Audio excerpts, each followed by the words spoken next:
Good evening, I'm Matt Woodman. This is CTV News at 5. Tonight, voting day. Teachers deciding whether to accept the province's latest contract offer.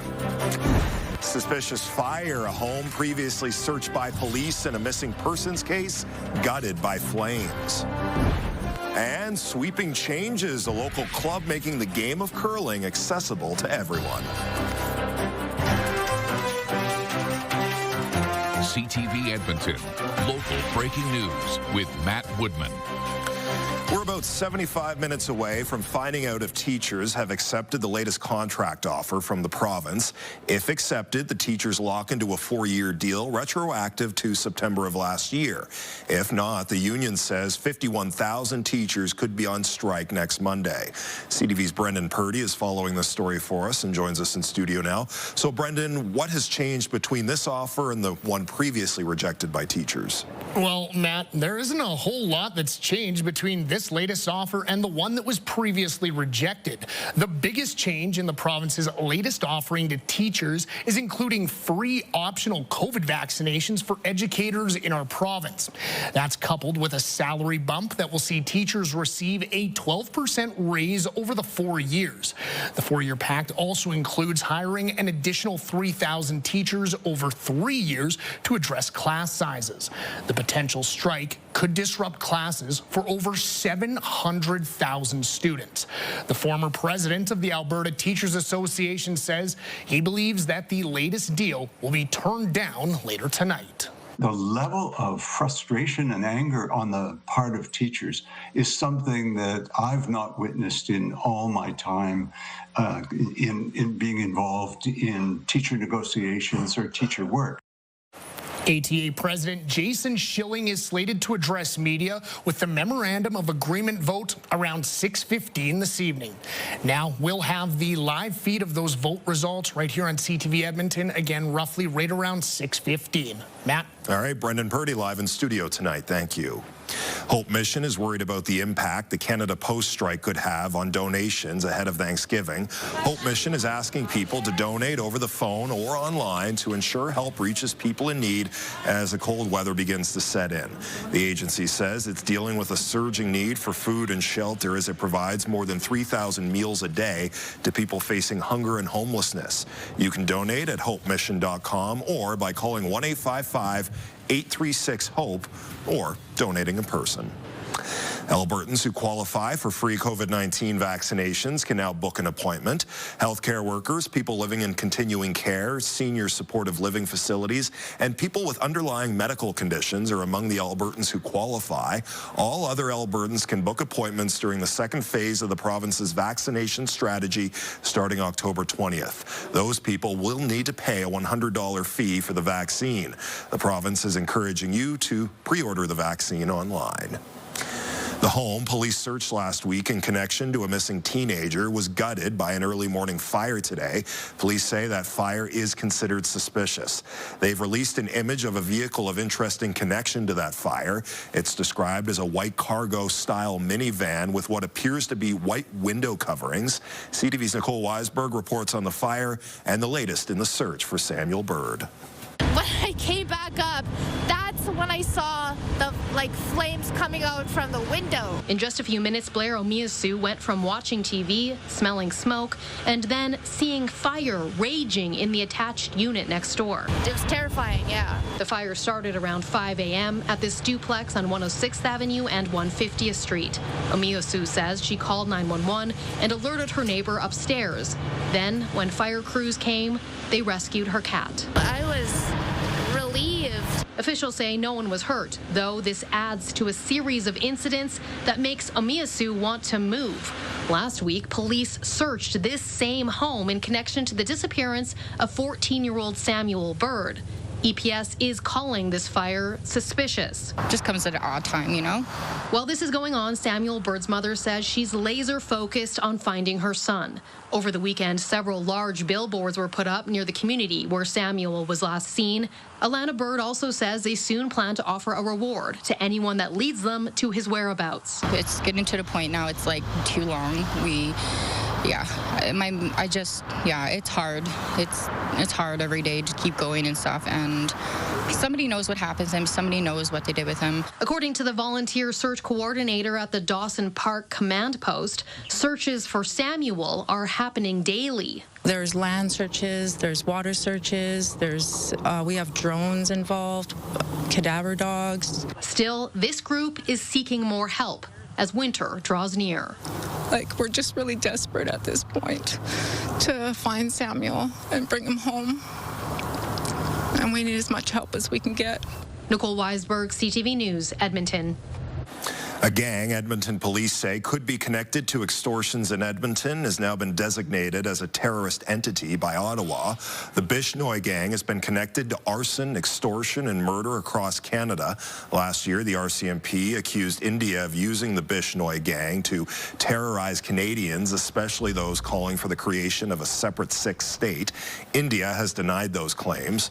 The listings allow authorities to seize property and freeze accounts. It also means Canadians won't be able to aid or finance the group.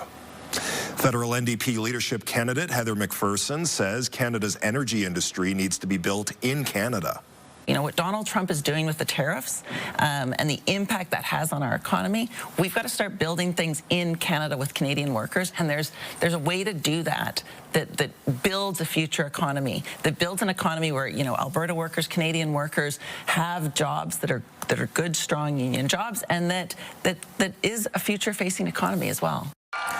The MP for Edmonton Strathcona spoke on Your Morning Edmonton after making her leadership bid official this weekend. When asked about her stance on future pipeline projects, McPherson pointed out there are no actual plans for a pipeline on the table. She says other exciting job-creating projects are on her radar, including a countrywide electricity grid, investments in renewable energy, and transit projects like high-speed rail. Premier Danielle Smith and the Alberta Next panel are set to wrap up their cross-province tour in Calgary tonight. It will be the panel's 10th and final town hall focused on Alberta's relationship with the federal government. It's pitching 6 ideas that could eventually become referendum questions, including creating Alberta's own police force and pension plan. Though initially billed as consultations, the Premier told the most recent town hall in Grand Prairie that the province would likely take action on some topics without a vote. We've had people saying that it goes too far, some that are saying that it doesn't go far enough, and there's been a fair bit of acrimony at most of the meetings. And I even think an acknowledgement, at least on the part of some panelists, that some of these policies just aren't flying with Alberta. They might make sense to the government and to some of the panelists, but they aren't really landing. The province also has a telephone town hall scheduled for Wednesday night. Edmonton is starting to collect fall yard waste. Crews were out today picking up yard waste in see-through plastic bags and double-ply paper bags. Homes with curbside collection get 2 yard waste days between now and the end of November. The city says people can do a number of things to make collection easier. Just package everything light as possible. I mean, if you have an abundance of it, just put out a couple more bags than usual. Don't try to stuff it all in one bag, make it heavy. Make the branches 3 feet in length so that when we pick them up to throw it in the hopper, it's easy to do. And the city is also reminding Edmontonians elm wood cannot be mixed in with yard waste or placed in carts because of Dutch elm disease, which was detected last year. If affected wood is left out, beetles carrying the fungus could spread it to nearby trees. Wood should be burned or brought to the Edmonton Waste Management Centre. The seasonal ban on pruning elm trees will be lifted Wednesday, October 1st. A player with the Edmonton Oilers will be back on the ice this week after heading home for a funeral. Vasily Podkolzin flew back to Russia after his father died last week. He will rejoin the team Wednesday. The Oilers face the Seattle Kraken that night, their 7th of 8 preseason games. Head coach Chris Knobloch says 8 exhibition games is too many, and he's looking forward to the preseason being limited to 4 games next year. I think 4, maybe 5 exhibition games would be the best case scenario. I think it just gets you down to your roster quicker. You have a pretty good idea what your team's going to look like. There's a few extra guys that are trying out and maybe get into the lineup, but then you can really start working on things. The Oilers wrap up their preseason with a game in Vancouver against the Canucks on Friday. Josh, it was starting to feel like hockey season around here, and then we reached a daytime high in the mid-20s today. Yeah, 24 degrees for a daytime high this afternoon, which is what we were calling for the forecasts this morning. Tomorrow should be about 18, maybe 19 for a daytime high. We're at 23 downtown Edmonton right now. The International Airport hit 25 today. It was 24 right now, 21s off to the east and to the northwest. The change from what we were looking at in the forecast this morning was the wind. Looked like it was going to be a little gusty through the afternoon. It certainly was cloudy, but the wind was not a factor, at least here in the city. 11 degrees this morning, way above average, and 10 degrees above average for the daytime high this afternoon. 14 is now the average daytime high. That said, we were still a handful of degrees off the record high of 29 degrees. But look at this, all the red on the temperature calendar. You have 3 days that were average.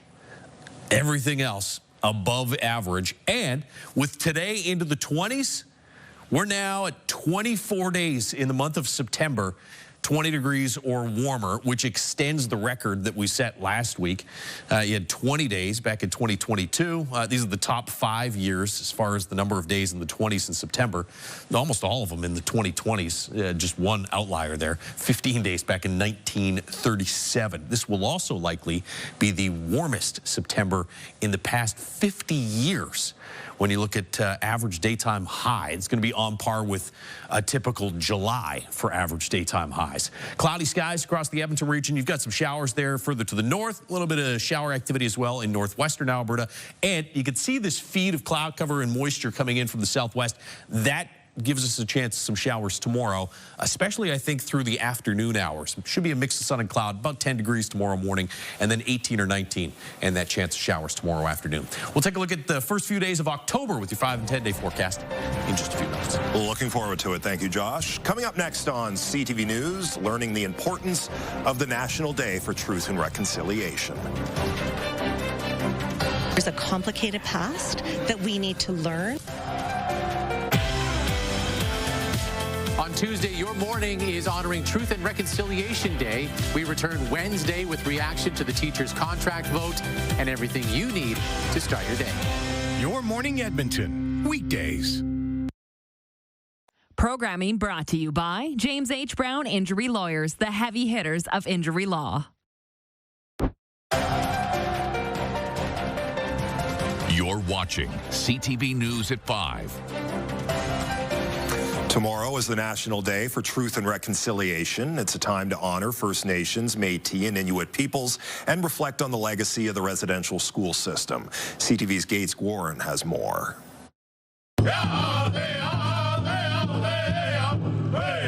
The sounds of drumming, jingle dresses, and Indigenous song filled the theater at Victoria School Monday morning. Students gathering to honor residential school survivors. There's a complicated past that we need to learn, acknowledge, so that we don't ever make those mistakes again, and we can move forward in a good way. The importance of the National Day for Truth and Reconciliation, not lost on many of these kids, learning about dark parts of Canada's past. We know what we did is wrong, and we know not to ever do that again. Others embracing a culture different than their own. I think it's very special that we get to learn a different language when we are English.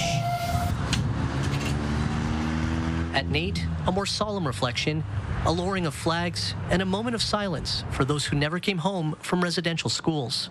So it's about just taking time to reflect and to honor those people, honor the Indigenous community, and create space for mourning as well, because people have and will continue to grieve and mourn the loss of loved ones. And from a sea of orange shirts comes a message of hope and love, knowing the next generation of students are taking meaningful steps towards true reconciliation. Gates Gorin, CTV News, Edmonton. And a national crisis line for residential school survivors and their families is available 24 hours a day, 7 days a week. That number is 1-866-925-4419. An Indigenous healing garden is now open at the Misericordia Hospital. Covenant Health says it's a first of its kind at an Edmonton hospital. The healing garden is a gathering place where patients, staff, and visitors can spend time in nature. It includes plants with Indigenous healing properties. A volunteer says this is a necessary step. I love the fact that we've brought in traditional medicines that we would normally use as Indigenous people, and I know for Indigenous patients they'll recognize them and feel more at home here. The healing garden is located behind the emergency room department. It cost $345,000 and was fully funded by personal and corporate donations. Still to come tonight on CTV News, a ladybug boom, why there's been so many of the little spotted insects around Alberta. They're crawling up your leg. They're on my cell phone. They're everywhere. Programming brought to you by James H. Brown Injury Lawyers, the heavy hitters of injury law. A popular foraging class in Edmonton's River Valley has wrapped up for the season. Dozens of people gathered throughout the summer to learn about the many different kinds of mushrooms that can be found in Edmonton. Despite searching high and wide, few mushrooms were found Sunday compared to earlier in the year. Mushroom hunter Rob Simpson says that's because the ground has dried up. We did find some fleshy ones, but they were very old and dried up. And the rest that we found were these woody specimens that grow on dying trees. Organizers plan on bringing the mushroom foraging program back next year. I guess it's store-bought for us in the meantime, Josh. Yeah. Or all the time, actually. I'm not a mushroom guy anyway. Take a look outside right now with the River Valley Sky Cam. It's brought to you by Action Furnace. Fixed right over, it's free. 23 degrees after hitting 24. A daytime high earlier today. So despite the fact it was pretty cloudy out there, very mild, well above average. 21 degrees in Fort McMurray. You got some mid-teens here in the northwest. Red Deer up to 26 and some 30-degree temperatures across the south as the heat was on once again in southern Alberta. There's the cloud cover streaming through the Edmonton area coming in from the south to southwest. You have some showers here up around Slave Lake. Some showers as well west and northwest of the Peace River Grand Prairie areas. We're in a bit of a break, so we will not see any rain tonight here in the city. Just cloudy periods through the overnight period. May actually be a few breaks in the cloud. And then as the day goes on tomorrow, especially mid-afternoon, decent chance of seeing some showers. You've got a better chance tomorrow morning in through the Peace Country to see a little more rain. There's a mix of sun and cloud in the morning. And here you go, by about 2, 3 p.m. A chance, no guarantees on this, but a chance of some scattered showers. Really doesn't look like anything all that heavy. Sticks around till about 5, 6 p.m. And then by about 7 or 8, it's off to the northeast and moving in through northeastern Alberta through the evening hours on Tuesday. So just a couple hours tomorrow afternoon where you could see some scattered precipitation. 10 degrees tomorrow morning in the city. We'll be in the 11 to 13 degree range across east central, northeastern Alberta. Single digits, 5s to 6s across the northwest, and daytime highs tomorrow again in the mid-teens, while you're a little closer to 20 here in through northeastern Alberta. Those showers holding off in Fort McMurray until late in the day. Edson gets to around 13. You'll be in the 14, 15 degree range. In Jasper with a chance of showers. Red Deer, it's not going to rain all day, but you could see some showers sort of midday or early afternoon. About 20 degrees there and 23s for Lloydminster Coronation. So again, well above average just for all of these areas in southern Alberta. Nowhere near as warm as it was today. Look at your temperatures at 9 p.m. around 19 degrees. Daytime high tomorrow is around 18 or 19. So it will be a mild evening tonight as the clouds stick around. 10 degrees to start tomorrow. Light wind in the morning, and it looks like the wind should stay fairly light through the afternoon as well. Out of the north-northwest at about 10 kilometers per hour. Best chance of showers, as we said, about the 3 to 5 p.m. window, and then clearing later on in the evening. 20 degrees Wednesday, mixed sun and cloud through the first half of the day. Wednesday evening, you can see it's only about a 30% chance of some scattered showers, so neither Wednesday night nor tomorrow afternoon looks all that heavy. Partly cloudy to mainly sunny skies for Thursday, Friday. Still looks nice and warm here through the first few days of October, 18s and 19s. And then things start to cool off this weekend and into next week as we'll drop back into the mid-teens for daytime highs. That is still above average, though. The average daytime high through the first week of October is in the 12 or 13 degree range. So it's been a warm month of September and cooler, but still above average for the start of October. All right, Josh, thank you. They're crawling up your leg. They're on my cell phone. They're everywhere. It's common to see ladybugs gathering at this time of the year as they try to find a place to hibernate for the winter. What's unusual this season, though, is the sheer amount.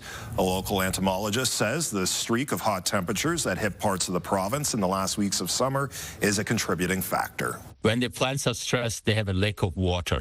When they don't have so much water, they're going to reduce their photosynthesis activity. When they do that, stressed plants attract insects. He says aphids are attracted to the stressed plants, and that's what ladybugs feed on. He suggests leaving the ladybugs alone so they can come back stronger next year and kill the pests in your backyard. When we return, sweeping changes, making adjustments to curling so everyone has the chance to play. I wanted to give back and show everyone that curling can be a game for anyone, no matter your abilities. Programming brought to you by James H. Brown Injury Lawyers, the heavy hitters of injury law. A St. Albert Curling Club is opening its doors to all kinds of folks to ensure everyone gets the chance to curl. This past weekend, it hosted its first inclusive event, changing up the environment to give different people a safe place to play. CTV's Sasha Petramala has more. I was recently diagnosed with autism and ADHD, and curling has done so much for me. Stones, Sweeps, and Neurodiverse Peeps is a drop-in program designed for neurodivergent people of all ages. I wanted to give back and show everyone that curling can be a game for anyone, no matter your abilities. It gives people a chance to try out the sport for the first time. I've been trying to get Brody interested in some sports, and he loves winter, so I figured that curling would be a perfect introductory for a winter sport for him. It is my favorite sport.